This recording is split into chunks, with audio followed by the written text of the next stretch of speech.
Hello friends, आज हम continue करने जा रहे हैं अपनी NCERT book series class 7 polity chapter number 2 state government. State government में भी पर्टिकुलर हम देखेंगे कि role of the government in health क्या है। बट उससे पहले ज़रा ये देखते हैं। लेट्स सी, मतलब गवर्नमेंट होता क्या है, गवर्नमेंट की फंक्शंस क्या होते हैं। पहले तो हम ये जानते हैं कि इंडिया क्या है। इंडिया एक संघीय ढांचा वाला देश है, मतलब यहाँ पर केंद्र पर भी एक सरकार होती है और स्टेट लेवल पर भी सरकार होती है। केंद्र और स्टेट लेवल पे सरकार होने का मतलब है कि एक तो इंडिया की अपनी गवर्नमेंट है जो सेंट्रल लेवल की है, और सारे स्टेट्स की, आपको पता है कि इसमें 28 स्टेट्स एंड 8 यूनियन टेरिटरीज़ हैं, तो इसमें सारे स्टेट्स की अलग अलग सरकारें हैं। अब बात करते हैं कि ये सरकारें क्या होती हैं और फंक्शन कैसे करती हैं। ये मैंने बनाया है एग्जाम्पल बिहार का। बिहार में क्या है कि द्विसदनीय व्यवस्था है, मतलब विधानसभा भी है और विधान परिषद भी है। आइए इसको थोड़ा डिटेल में समझते हैं। सपोज़ करिए गवर्नमेंट सरकार में अगर लेते हैं तो हम दो चीज़ों को ले रहे हैं, एक एग्जीक्यूटिव्स जिसे कार्यपालिका कहते हैं, और लेजिस्लेचर मतलब विधायिका।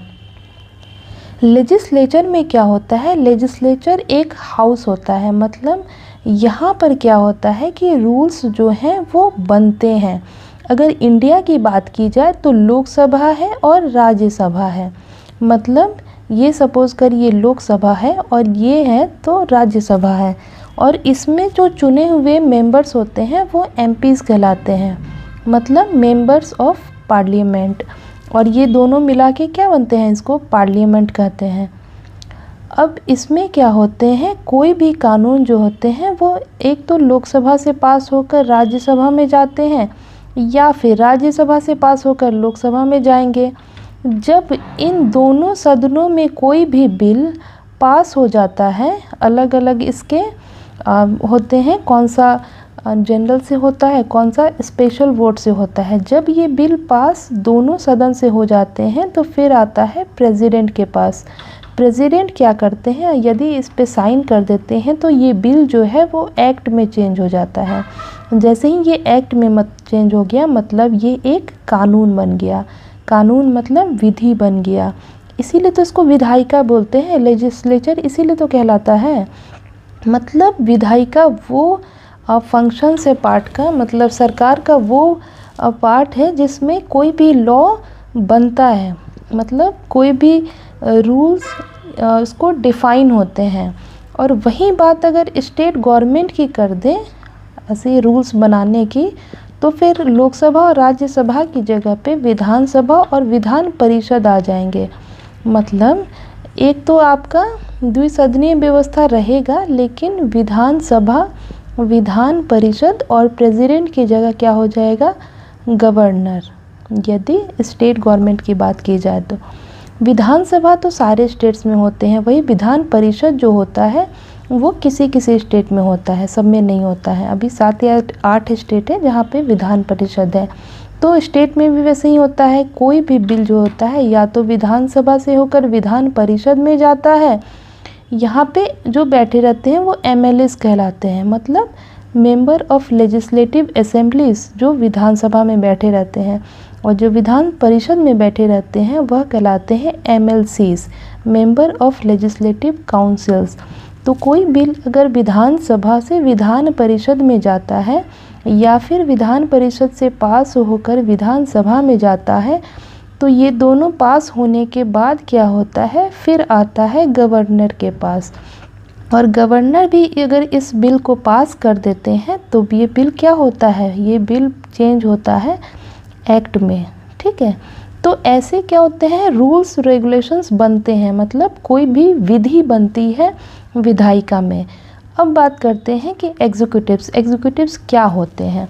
एग्जीक्यूटिव्स मतलब कार्यपालिका, जो विधि विधायिका में मतलब लेजिस्लेचर में बन के रेडी हो गई, उसको जो इम्प्लीमेंट करता है उसको हम क्या कहते हैं, उसको हम कार्यपालिका करते हैं।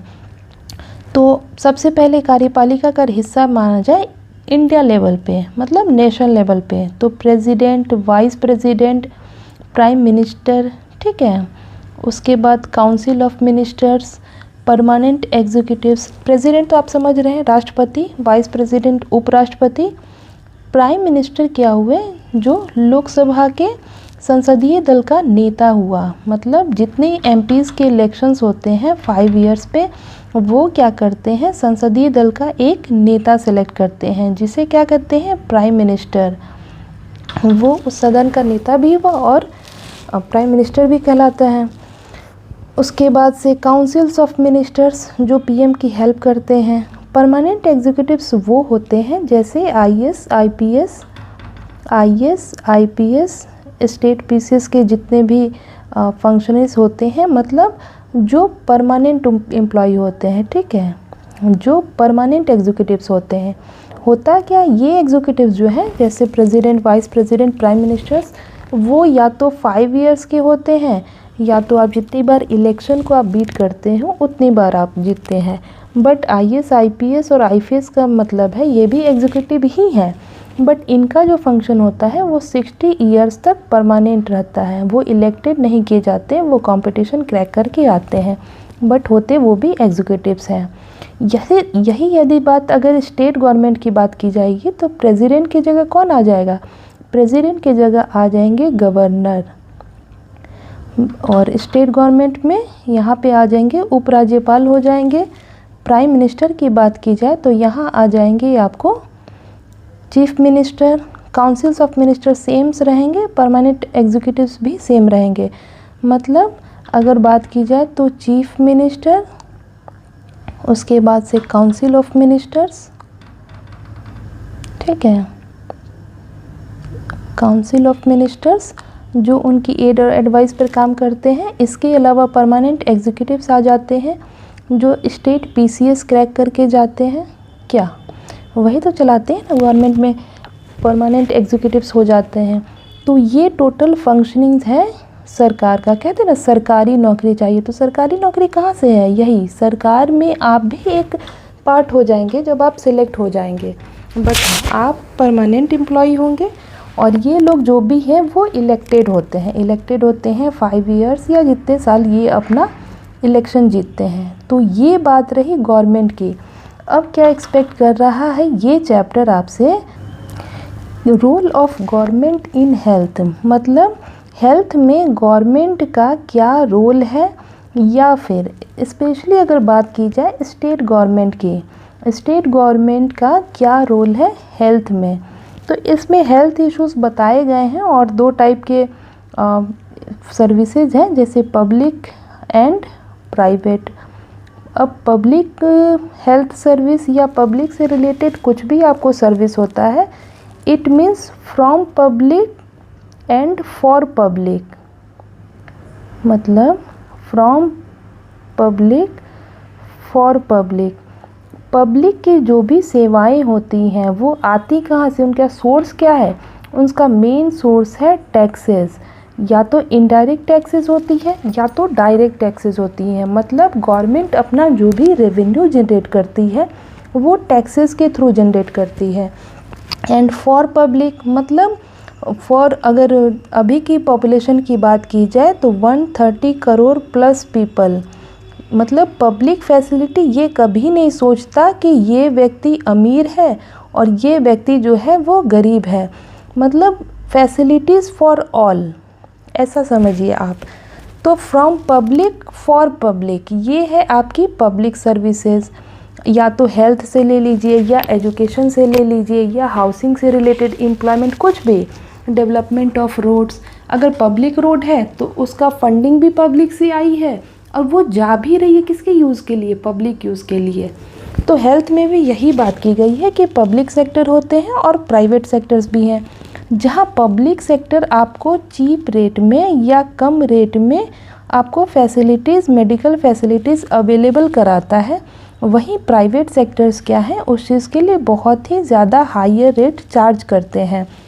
नतीजा ये होता है कि जहाँ आपको पब्लिक सर्विसेज मिलती हैं वहाँ पर सर्विस उतनी हाइजीन नहीं होती, बहुत लंबा टाइम वेट करना पड़ता है, कई माइल्स, किलोमीटर्स को आपको जाना पड़ता है उस सर्विस को अवेल करने के लिए। वहीं प्राइवेट फैसिलिटीज़ क्या है, या तो आपके डोर पे अवेलेबल होती हैं या फिर बहुत अच्छे लेवल पे सर्विस मतलब अवेलेबल होती हैं। तो ये डिफरेंस है पब्लिक और प्राइवेट का। अब सवाल ये है कि हेल्थ क्यों ज़रूरी है और गवर्नमेंट मतलब इसके तरफ क्यों ध्यान दे। तो आपको सबसे बड़ा है कि सस्टेनेबल डेवलपमेंट गोल्स मतलब एसडीजीज मतलब हम आज कर रहे हैं सबका मतलब ये क्या उसको बोलते हैं प्रोग्रेस, आने वाली जनरेशन भी आप मतलब इस चीज़ों से परेशान नहीं हो। तो ये बात करें गोल नंबर 3 देखिए आप, सस्टेनेबल डेवलपमेंट गोल्स का क्या है, गुड हेल्थ एंड वेलबींग। मतलब यदि आप हेल्दी रहेंगे, एक गुड ह्यूमन रिसोर्स कैसे बनता है, जब आप हेल्दी होंगे, जब आप एजुकेटेड होंगे, जब आप स्किल्ड होंगे, जब आप स्ट्रेस लेस होंगे, मतलब स्ट्रेस आपको ज़्यादा नहीं हो, तभी तो आप एक गुड एचआर है, ह्यूमन रिसोर्स हैं। यदि नहीं है तो फिर कंट्री डेवलप नहीं कर पाएगी, आपका स्टेट डेवलप नहीं कर पाएगा। तो as a whole development good healthy person is pre requisite.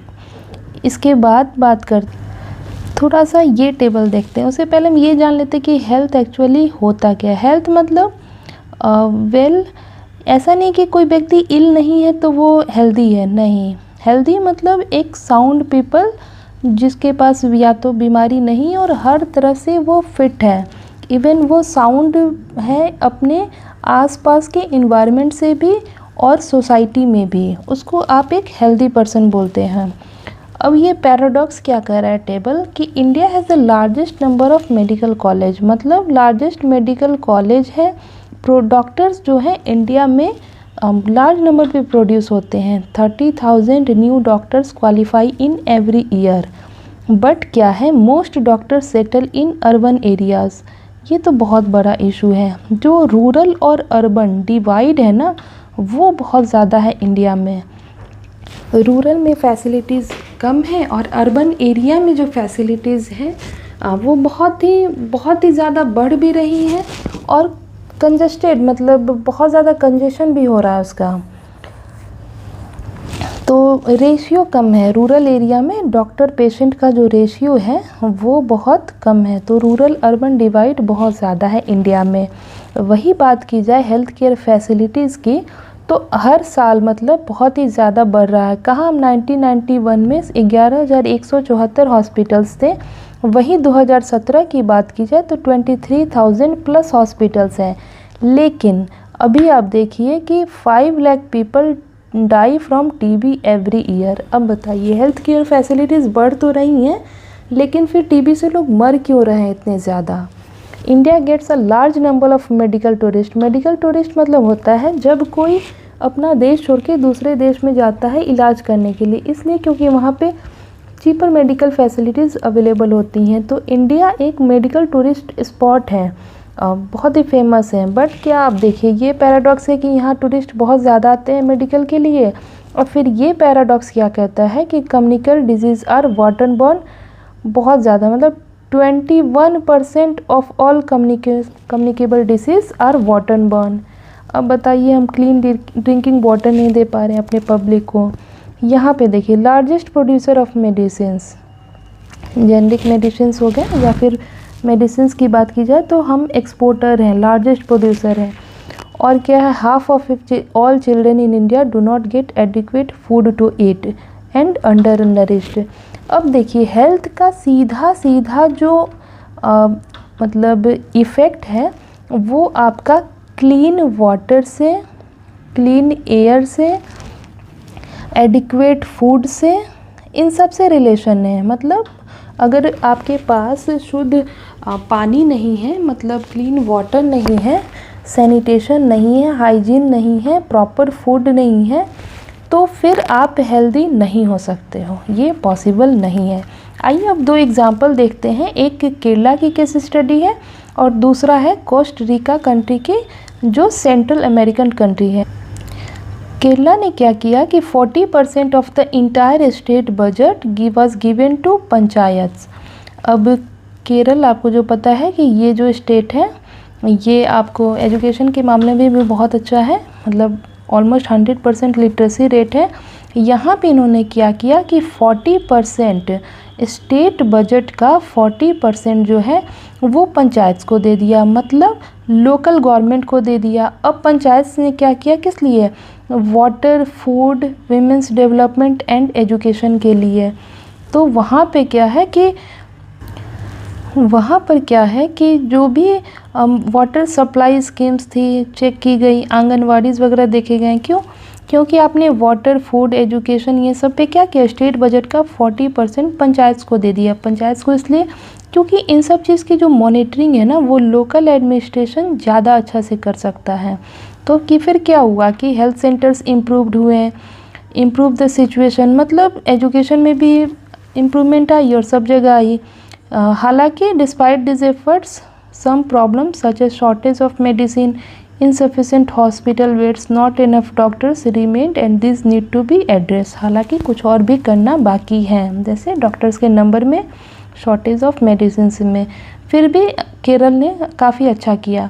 अब बात करते हैं कोस्ट रिकन अप्रोच की। ये आपको सेंट्रल अमेरिकन कंट्री है। इन्होंने क्या किया, आर्मी ना रखने की जगह पे, मतलब आर्मी में जो फंडिंग होती है देश के सुरक्षा के लिए उसमें ना दे के उन्होंने उसी फंड को क्या किया कि health, education and other basic needs पर खर्चा किया। ठीक है, it provide safe drinking water, sanitation, nutrition and health education, ये सब दिया जो एसेंशियल पार्ट होते हैं एजुकेशन एट ऑल लेवल्स। तो ये भी काफ़ी डिफरेंट अप्रोच है। अब बात करते हैं लास्ट में एथिक्स की। एक्चुअली मेडिकल की लाइन में एथिक्स की बहुत नीड है।